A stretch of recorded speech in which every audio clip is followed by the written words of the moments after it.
Welcome back everyone for another building on the Willow Creek Industrial Spur. This time it's the second building that's not rail served. This building here is the Walthers Car Shops that I have just made as a background building there. We'll start from the left hand side here. So you can sort of see the weathering I put on. I used my oils over top of Tamiya brick coloured colours.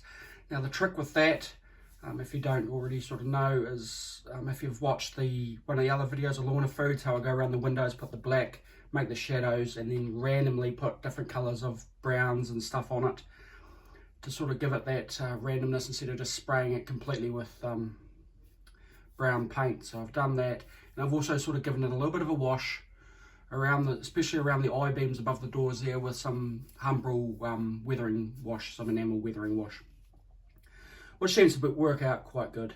I know the window frames there, I can remember it vividly, they're German grey. So, and this is another building that just sort of sits here. The little dumpster you see down there, that's a Walthers kit that I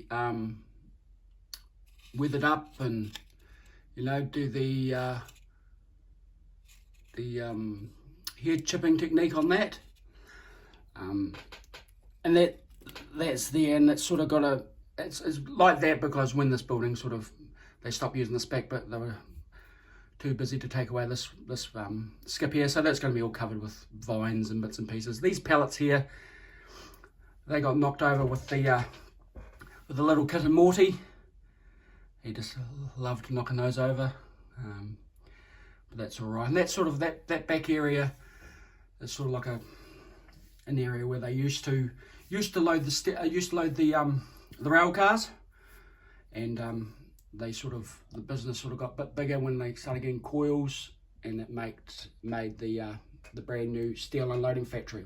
So this whole area here is just a steel fabrication factory, and just the new addition there. That's what I'm trying to get it to make it look a little bit like, sort of tell a little bit of like a mini story. But it's a rather large building. The little Jersey barriers there are all 3D printed, not by me. There's another person in New Zealand that does them for me, or does them for anybody. I just buy them online. And then the doors there, still got to get weathered and stuff like that. So there's a lot of weathering, what I call, like I go through and do my base layer of scenery, which is essentially 3 different products for scenery, like the 2 different sizes of static grass, and then there's some coarse turf and some bits and pieces. But I'll come back along and I'll weather all this sort of stuff up with various paints and bits and pieces. I just sort of trying to match it all together. But that is that building there. That sort of leads on into the next building, which will be for a future video, which is the steel supplier that a lot of people would have seen. I'm really happy with how that turned out. So that's just another little scene there.